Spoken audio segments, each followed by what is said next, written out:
DK education academy. तो कैसे हो आप लोग? आई होप सभी बहुत अच्छे होंगे अपने अपने घरों में। मैं देव कुमार अपने तहे दिल से आपका स्वागत करता हूं आपके अपने चैनल डीके एजुकेशन एकेडमी में। तो बच्चों काफ़ी गैप रहा इस दौरान, मैं लेक्चर वीडियो नहीं डाल पाया, उसके लिए क्षमा चाहता हूं आपसे। तो बच्चों आज हम करने वाले हैं बिल्कुल नया chapter 12 Heron's formula, class 9th mathematics. तो स्टार्ट करते बच्चों बिना टाइम वेस्ट किए, ठीक है। तो सबसे पहले बेटा डिस्कस करते हैं हीरोन्स फॉर्मूला, मतलब हीरोन्स फॉर्मूला क्या है, इससे हम क्या चीज कैलकुलेट करते हैं, है ना। तो इसके बारे में हम सबसे पहले डिस्कस करेंगे। तो बच्चे हीरोन्स फॉर्मूला जो होता है उससे बेसिकली कुछ और नहीं, हमने ट्राइंगल का एरिया कैलकुलेट करना होता है ना। तो उससे हम सीखेंगे ट्राइंगल का एरिया कैलकुलेट करना। तो देखिए, इससे पहले आपने अर्लियर क्लासेस में ऑलरेडी बहुत टाइप्स की शेप्स पढ़ी हुई हैं, जैसे कि for example square, rectangle, circle, in fact triangle, ठीक है। तो बच्चों आपने इन सब का क्या पढ़ा था बेटा? इन सब का पेरीमीटर कैलकुलेट करना सीखा है, इन सब का एरिया भी कैलकुलेट करना सीखा है। बट आज हम ट्राइंगल का एरिया कैलकुलेट करना सीखेंगे, बट किस फॉर्मूले से बेटा? हीरोन्स फॉर्मूले से। देखिए कैसे कैलकुलेट करते हैं इसके बारे में भी हम डिस्कस करेंगे। तो मैं पहले तो आपको फॉर्मूला क्या है उसका थोड़ा सा इंट्रोड्यूस करा देता हूं मैं। तो एक ट्राइंगल ले लेते हैं बेटे, लेट सपोज ये एक स्केलिंग ट्राइंगल है एबीसी, है ना। और इसकी जो साइड्स हैं, ये वाली ए मान ली मैंने, ये बी मान ली और ये सी, ठीक है। ओके, ये इसकी साइड्स है। अच्छा, इसका मुझे क्या निकालना है बेटा? एरिया कैलकुलेट करना है ना। तो इसका एरिया हम कैसे कैलकुलेट करते हैं वो चीज हम देखेंगे, है ना। तो देखिए, area of triangle ABC, area of triangle ABC is equal to under root of S minus A, S minus B, S minus C. तो ये होता है बच्चे फॉर्मूला, है ना। वेयर, अब यहां पे आप देखेंगे कि एस क्या है, ये एस नहीं समझ में आ रहा। तो वेयर एस जो होता है वो क्या होता है बेटा? Semi perimeter. क्या होता है? सेमी पेरीमीटर, यानी कि आधा पेरीमीटर, है ना। ओके, और एबीसी तो आपको दिख ही रही है बिल्कुल क्लियरली कि वो साइड्स है ना। और अब ये जो सेमी पेरीमीटर है, पेरीमीटर सबसे पहले ये समझते हैं कि पेरीमीटर का मतलब क्या है ना। तो पेरीमीटर की अगर मैं बात करूं तो पेरीमीटर बेटा कुछ और नहीं, जो आउटर बाउंड्री आप देख रहे हैं उसका जो टोटल लेंथ होती है आउटर बाउंड्री की, उसको पेरीमीटर कहते हैं। यानी कि मैं अगर टोटल पेरीमीटर कैलकुलेट करूंगा तो तीनों साइड्स को मैं प्लस कर दूंगा तो मेरा टोटल पेरीमीटर आ जाएगा। लेकिन S4 होता है सेमी पेरीमीटर। सेमी पेरीमीटर मतलब आधा पेरीमीटर, यानी कि पेरीमीटर का आधा लेना है आपने, है ना। तो बच्चे आप कैसे निकालेंगे बेटा? जब मैंने तीनों साइडों को प्लस किया तो मेरा पूरा पेरीमीटर आ गया। अब मैंने इसको 2 से डिवाइड कर दिया तो मेरे पे क्या मिल गया बच्चे? आधा पेरीमीटर मिल गया मेरे को, है ना। हाफ पेरीमीटर मिल चुका है। तो आई एम श्योर यहां तक आपको कोई भी डाउट नहीं होना चाहिए, है ना। बिल्कुल अच्छे से आपको चीजें समझ में आ गई होंगी। अच्छा, इसके अपार्ट आपने कुछ फॉर्मूलाज ऑलरेडी सीख रखे हैं, है ना। तो उसमें से मैं एक फॉर्मूला आपको बताना चाहता हूं, basically area of an equilateral triangle, है ना। तो वो क्या होता है? अगर मैं इक्विलेटरल ट्राइंगल की बात करूं, ये तो हीरोन्स फॉर्मूला हो गया है। अगर मैं बात कर रहा हूं area of an equilateral triangle, तो उसको देखते हैं ना। Area of an equilateral triangle, ठीक है। अगर कोई इक्विलेटरल ट्राइंगल है तो उसका एरिया क्या होता है बेटा? उसका एरिया होता है under root 3/4 into side square, ठीक है। इतने स्क्वायर यूनिट। अच्छा हाँ, इससे एक बात और मैं आपको बता दूं, हमेशा एरिया जो है वो यूनिट स्क्वायर में निकलता है, ठीक है बच्चों। तो यूनिट कुछ भी हो सकती है, सेंटीमीटर भी हो सकती है, मीटर भी हो सकती है, किलोमीटर भी हो सकती है, वो डिपेंड करता है क्वेश्चन पे, है ना। तो यूनिट कुछ भी हो सकती है। तो आपका हमेशा एरिया यूनिट स्क्वायर में कैलकुलेट होता है और पेरीमीटर हमेशा किस में कैलकुलेट होता है? ओनली यूनिट में कैलकुलेट होता है ना। इधर सेंटीमीटर हो या फिर मीटर्स हो या फिर कुछ भी ऐसा। ओके, तो आई एम श्योर आपको यहां तक डाउट नहीं रहा होगा। लेकिन अब इस फॉर्मूले की मैं डेरिवेशन आपको बताऊंगा कि ये फॉर्मूला बना कैसे, लेकिन किसका यूज करके बेटा? Bye Heron's formula. हीरोन्स फॉर्मूले का यूज करके मैं आपको इसकी डेरिवेशन बताऊंगा। तो बच्चे आप देखेंगे कि इससे ये कैसे बनता है ना। तो आपको ये फॉर्मूला बहुत अच्छे से क्लियर होगा और नो डाउट आपका जो हीरोन्स फॉर्मूला है वो भी आपको चीजें समझ में आएंगी, है ना। चलिए, तो एक एग्जाम्पल मैं आपसे बोल रहा हूं, वो एग्जाम्पल मैं आपको बोल रहा हूं और आपको अपनी स्क्रीन पे दिखेगा, ठीक है? तो उसको ध्यान से सुनना है आपने। तो बच्चे एग्जाम्पल मैं एक ले रहा हूं, तो show that the area of an equilateral triangle of side a unit is √3/4 into A square, ठीक है? That's it. तो हमने इस एग्जाम्पल में क्या प्रूफ करना है? हमने इस एग्जाम्पल में ये प्रूफ करना है कि किसी भी इक्विलेटरल ट्राइंगल का जो एरिया होता है वो कितना होता है बेटा? √3/4 इंटू साइड स्क्वायर होता है। साइड को क्योंकि हमने ए माना तो इसीलिए ए स्क्वायर बोला गया है, ठीक है? इतने स्क्वायर यूनिट। ओके, तो चलिए इस एग्जाम्पल को मैं करता हूं और इधर मैं बॉर्डर लगा देता हूं, है ना, जिससे कि एक डिफरेंस बना रहे। ओके, तो देखते हैं। तो बेटा एक सेकंड में थोड़ा सा दूसरा मार्कर ले लेता हूं। तो देखिए बेटा, अब मेरे पास एक ट्राइंगल है जो कि कैसा है बेटा? Equilateral triangle. आप इक्विलेटरल ट्राइंगल के बारे में बहुत अच्छे से जानते हैं बेटा। क्या होता है इक्विलेटरल ट्राइंगल? जिसमें सारी साइड इक्वल होती है ना। किसी भी ट्राइंगल की अगर सारी साइड इक्वल है तो उसको हम क्या कहते हैं? इक्विलेटरल ट्राइंगल कहते हैं। ये मैंने ऑलरेडी आपको ट्राइंगल चैप्टर में भी बहुत अच्छे से समझाया, ठीक है ना? ओके, तो मैं एक काम करता हूं, इसकी साइड आपको बोला भी था कि इसकी साइड क्या है बेटा? ए है, ए यूनिट है ना। इसकी साइड आपको दे रखी है ए यूनिट। अच्छा, एक साइड ए यूनिट है तो इसकी सारी साइड ए यूनिट ही होंगी। क्यों? क्योंकि इसकी सारी साइडें इक्वल होती है ना। ओके, तो आपने बेसिकली इसका एरिया आपने प्रूफ क्या करना है? टू प्रूफ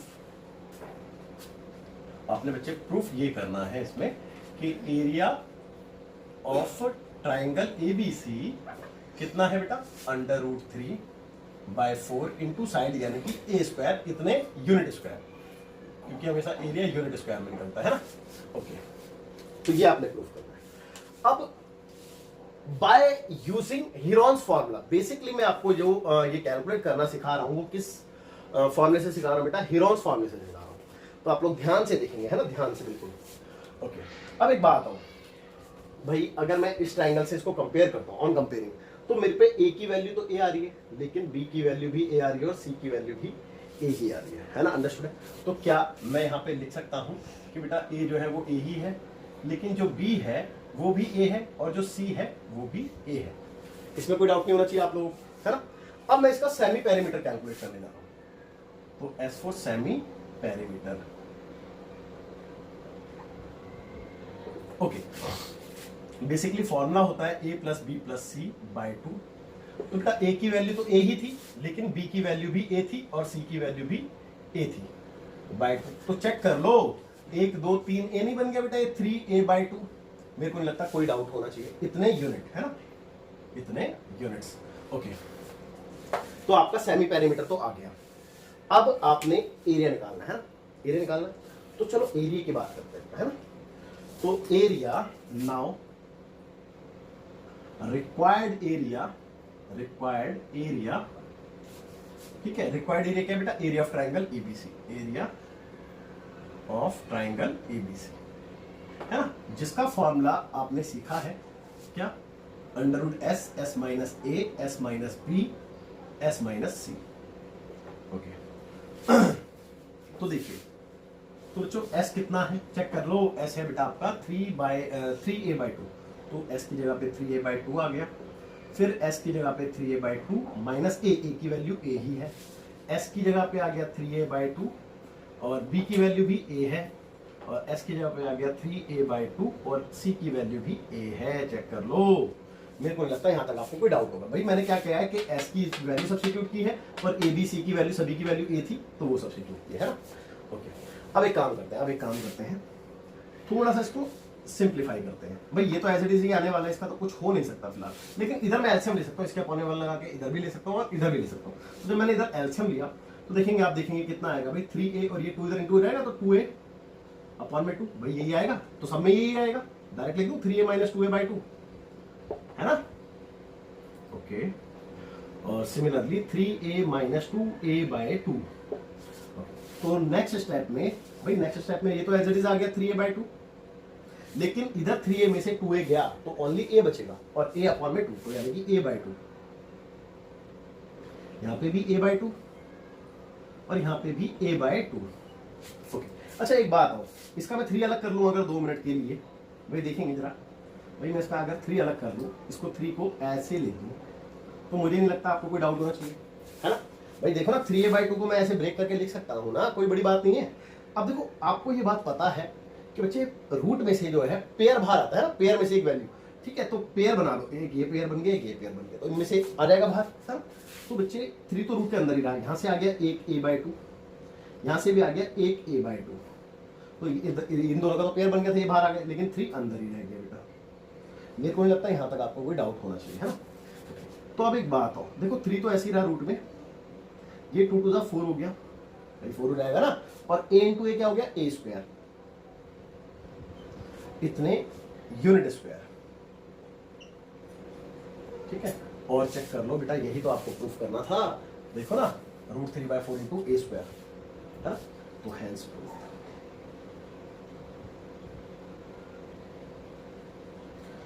बच्चों उम्मीद करता हूं कि इस क्वेश्चन के साथ आपको 2 चीजें क्लियर हो गई होंगी।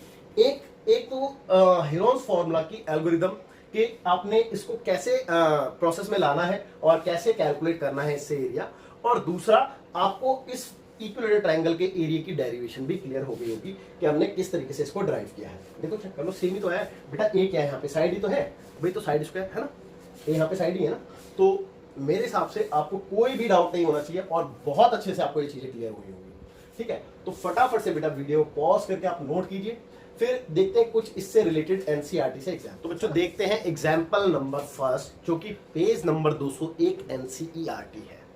तो देखिए बहुत ही इजी क्वेश्चन है, बहुत ही इजी चैप्टर है, ऐसा कुछ भी नहीं है, आपने सिंपली बस एरिया कैलकुलेट करना है ट्राइंगल का, और मेरे को लगता है कि वो आपको अच्छे से अभी तक समझ में आ चुका होगा, और कुछ अगर कसर बाकी है तो वो हम एग्जाम्पल में पूरी कर देंगे, अभी बहुत क्वेश्चन कर रहे हैं, है ना। चलिए तो बच्चों एग्जाम्पल नंबर फर्स्ट, जो वेरी फर्स्ट एग्जाम्पल है, उसमें लिखा है, आप लोग ध्यान से सुनेंगे, कहता है बेटा find the area of triangle comma 2 sides of which are 8 centimeter and 11 centimeter and the perimeter is 32 centimeter, see figure, ठीक है। तो बच्चे इसमें आपको एक फिगर दे रखी है, पहले मैं वो फिगर ड्रॉ कर देता हूं।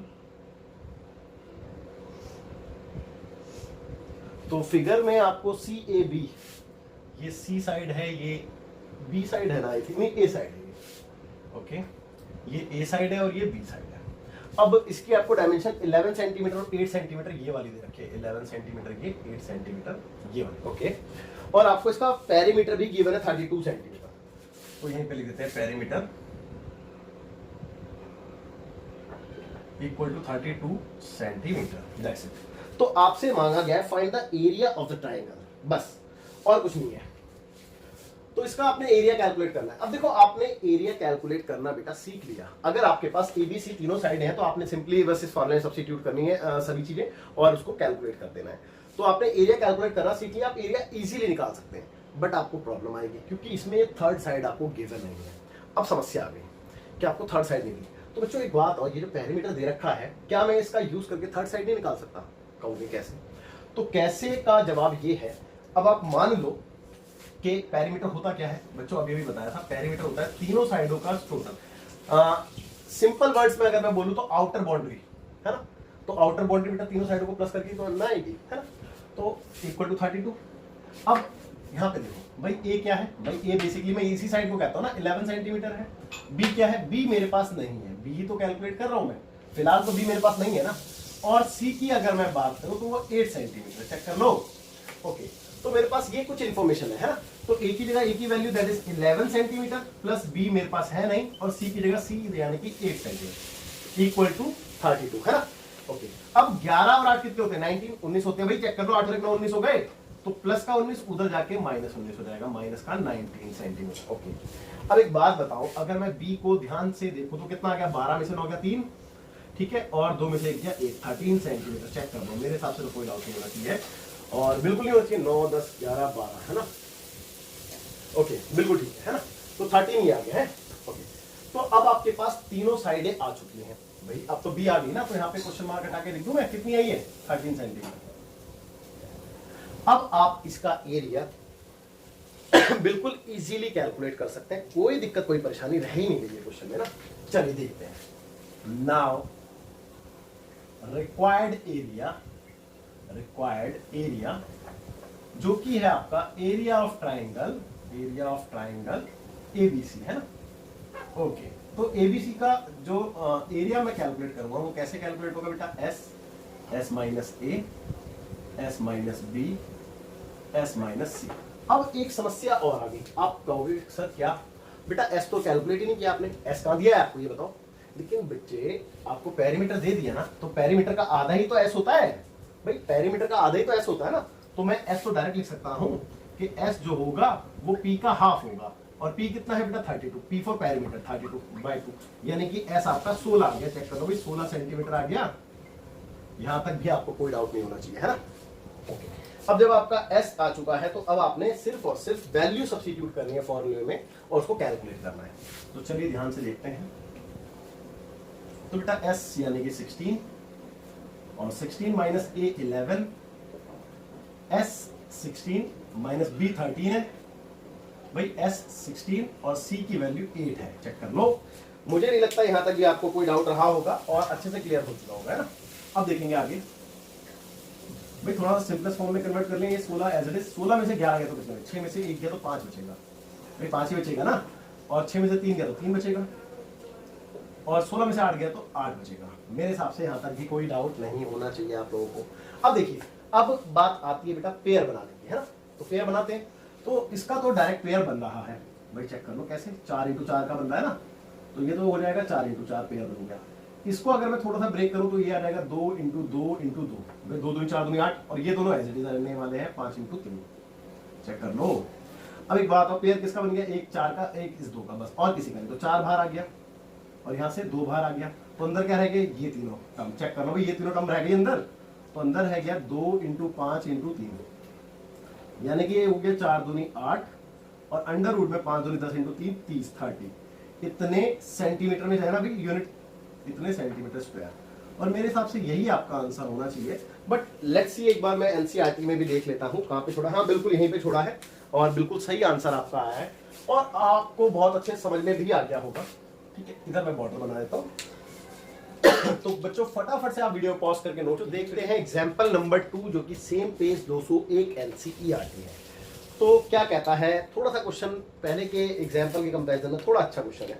देखिए कहता है अ रेक्टेंगुलर पार्क एबीसी, एक रेक्टेंगुलर पार्क है A B C, has sides 120 metre, 80 metre and 50 metre.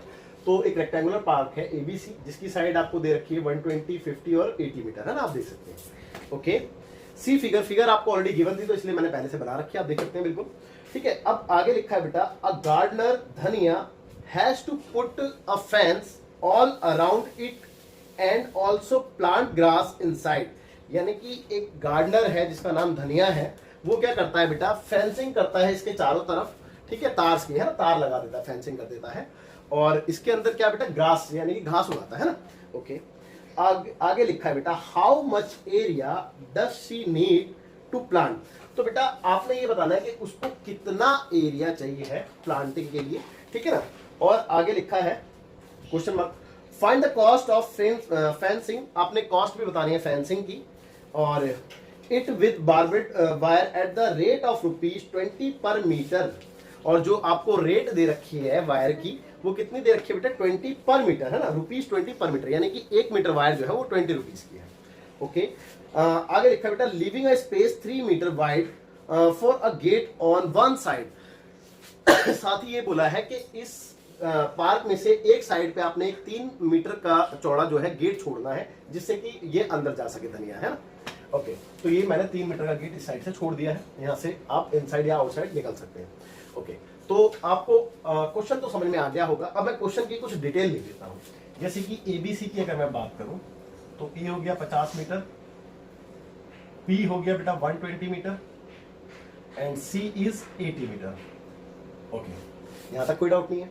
Okay, अब इसके बाद ध्यान से देखेंगे, अगर मैं यहाँ पे एस की बात करूंगा, ठीक है, एस की बात करूं यानी कि पेरीमीटर की, सेमी पेरीमीटर की, तो क्या होगा a plus b plus c by 2। तो जहां पे a जो है वो 50 है, b 120 है और c 80 है बाय 2। तो बेटा चेक कर लो ये कितना हो गया भाई, ये तो हो गया 250 हो गया टोटल। तो 250 बाय 2 करता हूं तो 125 आ गया, इतने मीटर। तो ये आपका s भी आ गया। आई एम श्योर यहां तक तो आपको कोई डाउट नहीं रहा होगा। और इसके बाद देखते हैं क्वेश्चन को आगे कंटिन्यू करते हैं। अच्छा, अब थोड़ा सा ये चीज देख लेते हैं कि आपसे मांगा क्या था, है ना। तो नंबर 1 में तो आपसे एरिया मांगा था, एरिया ऑफ पार्क, है ना भाई, जहाँ पे उसने प्लांट लगाना है या जहाँ पे प्लांटिंग करनी है उसका एरिया मांगा है ना, तो एरिया ऑफ पार्क। तो आपसे दो चीजें मांगी गई थी, एक तो area of park question mark. अब दूसरी चीज क्या थी वो भी देख लेते हैं। तो सेकंड जो आपसे बोला गया है वो है बेटा find the cost of fencing. तो आपसे कॉस्ट मांगी थी फेंसिंग की, तो कॉस्ट ऑफ फेंसिंग, लेकिन इसकी रेट आपको गिवन होगी, है ना। तो रेट जो है वो 20 रुपए पर मीटर स्क्वायर है ना, पर मीटर है। तो रेट ऑफ वायर आपको दे रखी है, if rate of wire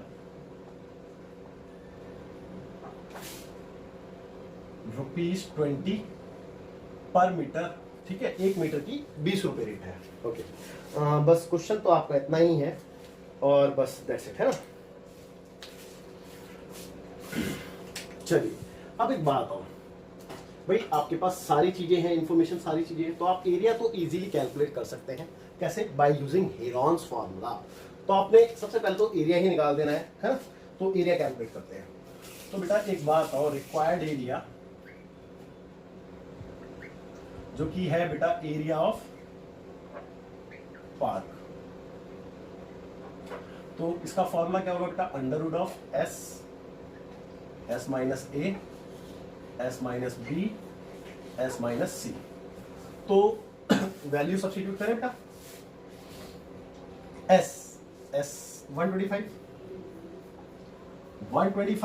minus ए कितना चेक करो 50, फिर एस 125 माइनस बी कितना है 120, फिर एस 125 माइनस सी कितना है 80, चेक कर लो भाई। यहां तक आपको कोई डाउट नहीं होना चाहिए, है ना। ओके, आगे देखते हैं भाई, आगे देखते हैं। तो यहाँ पे आपका 125 तो एज इट इज रहने वाला है, अभी इसका कुछ नहीं हो सकता फिलहाल, इसको इसमें से सब्ट्रैक्ट किया जा सकता है। तो यहाँ पे हमारे पास आ जाएगा आई थिंक 75, देखो ना 5 का 5 आ गया और 12 में से 5 गया तो 7 आ गया। ओके, इसको इसमें से अगर मैं सब्ट्रैक्ट करता हूँ तो 5 आएगा ओनली, और यहाँ पे आने वाला है आपका 5 भाई, 5 का 5 आएगा और 12 में से 8 गया तो 4, 45, है ना। Okay, that's it. अब इसके फैक्टर कर ले, है ना।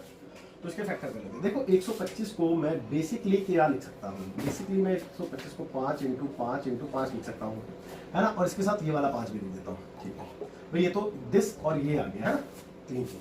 अब ये दोनों रह गए, तो इन दोनों को भाई देखो 75 है, तो इसको मैं 75 को मैं क्या लिख सकता हूँ, चेक करेंगे। इसको मैं लिख सकता हूँ बेटा 5 से कर देता हूँ, 5 एकम 5, 2 इधर 5 5 25 और 5 3 15, यानी कि दिस इंटू दिस। और 45 को क्या लिख सकते हैं बेटा, चेक करेंगे। 45 को 5 से करते हैं तो 5 नीम 45 और 3 से 3 बारी में और 3 से फिर से 1 बारी में, दैट्स ओके। तो देखिए 75 को हमने लिख दिया 5 इंटू 5 इंटू 3, और 45 को लिख दिया हमने भाई 3 इंटू 3 इंटू 5, चेक कर लो भाई, 3 इंटू 3 इंटू 5 ही तो आ रहा है। ओके, यानी 5 5 3 5 5 3 और 3 3 5 इसका हो गया, हाँ दैट्स इट, ठीक है। अब देखते हैं पेयर कितनों के बन गए। तो एक इसका बन गया, एक इसका बन गया, एक इसका बन गया, इसका बन गया, ये दोनों रह गए हैं। तो यहाँ से 5 आ गया बेटा, यहाँ से भी 5 आ गया, यहाँ से भी 5 आ गया, यहाँ से 3 आ गया, चेक कर लो। और यहाँ से ये दोनों एज इट इज बच गए, एक ये आ गया, एक ये आ गया, एक ये आ गया, एक ये आ गया। तो 15 अंदर रह गया रूट के, 5 इंटू 3 15 होता है। तो बच्चे फाइनली कितना आ गया, 5 इंटू 5 इंटू 5 यानी कि 125 125 3 125 3 कितना होता है, 5 3 15 का 5 कैरी और 1 3 2 6 और 1 7 3 एकम 3 375, है ना। ओके, तो 375 अंडर रूट 15 इतने, और ये मीटर में है ना, हाँ जी इतने मीटर स्क्वायर, दैट्स इट। एक बार क्रॉस चेक जरूर करूंगा मैं, 375 मीटर स्क्वायर बिल्कुल ठीक है, ये रख कर देता है ना। अब देखो यहां तक तो आपका एक पार्ट हो गया क्वेश्चन का। अब दूसरा पार्ट, तो दूसरा पार्ट निकालने के लिए मुझे फेंसिंग करनी है बेटा। फेंसिंग कहां पे होगी, बॉर्डर पे होगी। तो बॉर्डर पे होगी तो मतलब बॉर्डर कितना बड़ा है वो भी तो पता होना चाहिए ना भाई। तो बॉर्डर कितना बड़ा है, इस चीज के लिए मैं क्या करूंगा, इसका पेरीमीटर निकालूंगा। अब आप कहोगे सर ऑलरेडी पेरीमीटर है हमारे पास, क्योंकि हमने सेमी पेरीमीटर निकाल रखा है, उसका डबल कर देंगे तो हमारा पेरीमीटर आ जाता है। बिल्कुल ठीक जवाब है आपका कि पेरीमीटर है, लेकिन इसमें बेटा 3 मीटर हमने छोड़ना भी है है ना। तो ये भी ध्यान रखना हुआ है कि हमने 3 मीटर छोड़ना है, क्योंकि यहाँ पे तो फेंसिंग नहीं लगेगी ना, यहाँ तो गेट है ना। ओके, तो सबसे पहले आप एक काम करो, पार्क का पेरीमीटर निकाल लो। तो पेरीमीटर ऑफ पार्क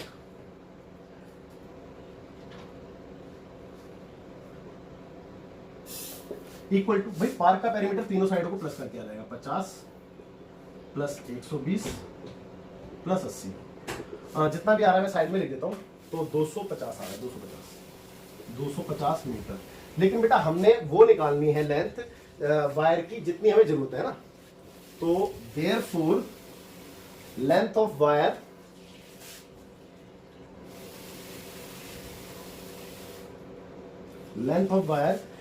किस चीज के लिए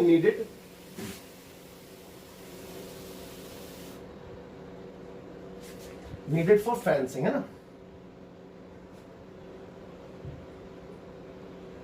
तो बेटा वो कितनी होगी भाई, इसमें से 3 मीटर घटा देंगे, सिंपल सी बात है। तो कितना आ गया 247, यहाँ पे लिखा 247 मीटर। मुझे नहीं लगता आपको कोई डाउट होना चाहिए यहाँ तक, ठीक है। तो यहाँ तक आपको बहुत अच्छे से क्लियर हो गया होगा। अब एक बात है, इसकी रेट आपको दे रखी है भाई 1 मीटर के 20 रुपए। तो इतने मीटर आपको चाहिए तार, इतने मीटर की जरूरत है ना। देखो लेंथ किस चीज की, वायर की, जिसने की आपको जरूरत है फेंसिंग के लिए। तो इतने मीटर तार की आपको जरूरत है, 1 मीटर के 20 रुपए। तो दोनों को इंटू कर दो, टोटल कॉस्ट आ जाएगी। तो hence the cost of fencing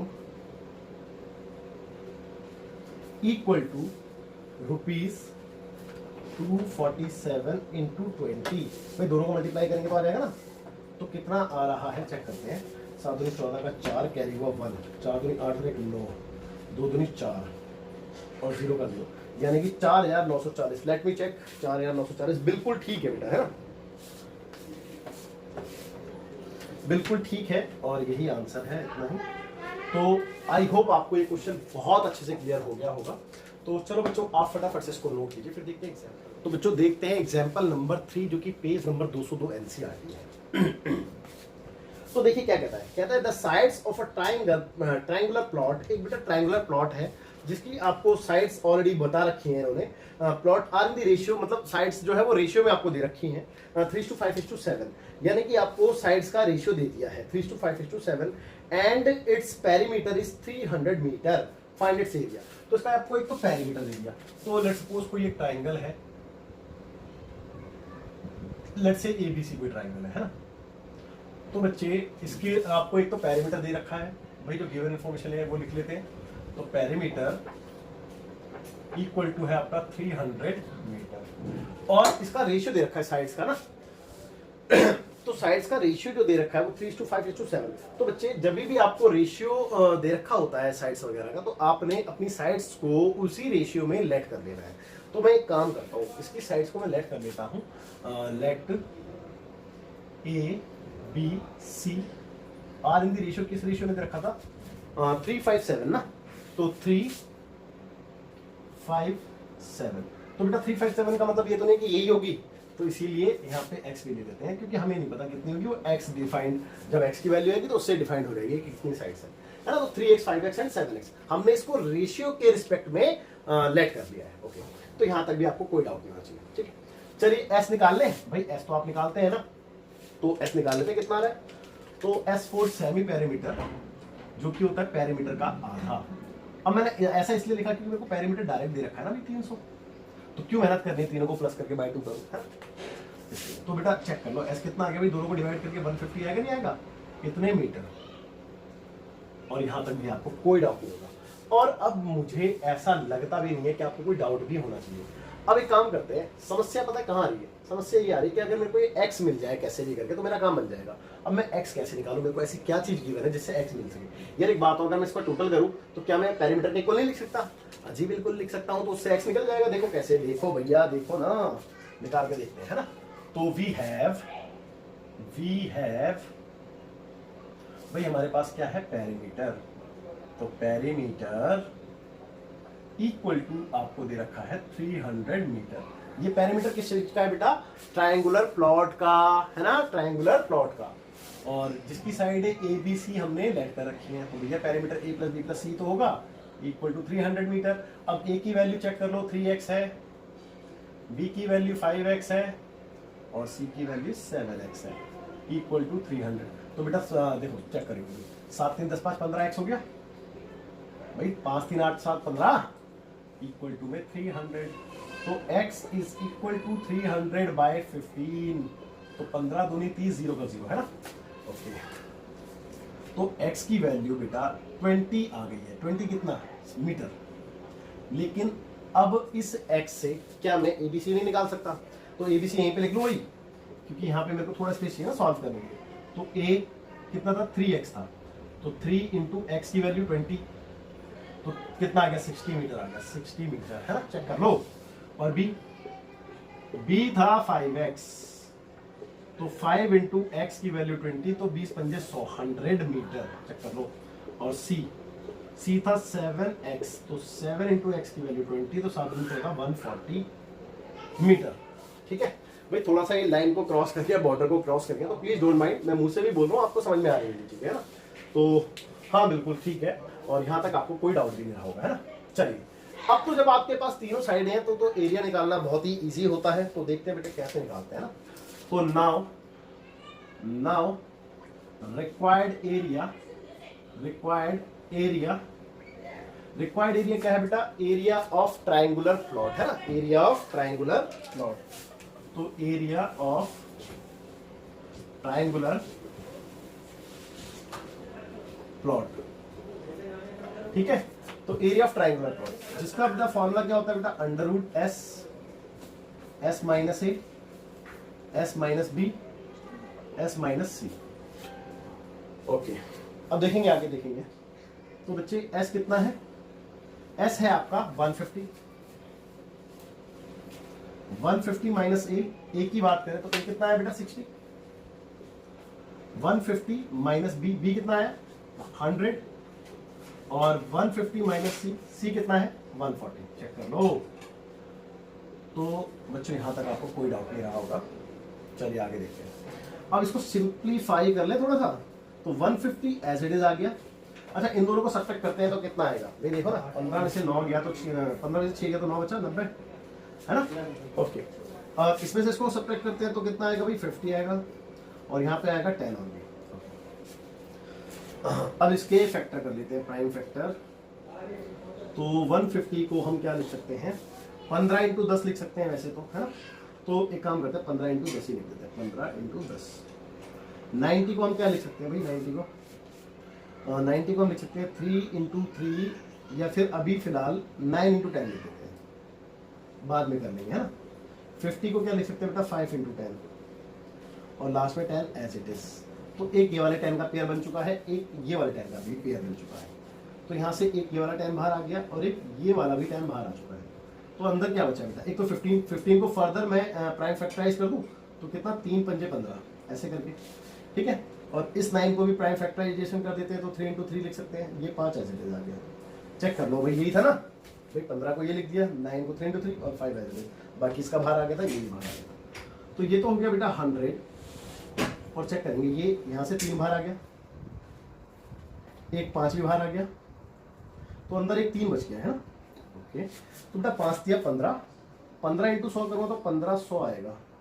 1500 under root 3 इतने मीटर स्क्वायर। मीटर में ही चल रहा था ना, एक बार चेक करें। हाँ बिल्कुल मीटर में चल रहा था। तो मेरे हिसाब से इस रेक्टेंगुलर प्लॉट का आंसर यही होना चाहिए, बट फिर भी एक बार क्रॉस चेक कर लेते हैं, है ना। तो बिल्कुल 1500 रूट 3 मीटर स्क्वायर बिल्कुल ठीक आंसर आया है, और आई होप आपको समझ में भी आ गया होगा। आप फटाफट से बेटा वीडियो पॉज करके नोट कीजिए, और इस एग्जाम्पल के साथ आपका आज का जो इंट्रोडक्शन है एक्सरसाइज का, दैट इज 12.1 एक्सरसाइज का, वो कंप्लीट होता है।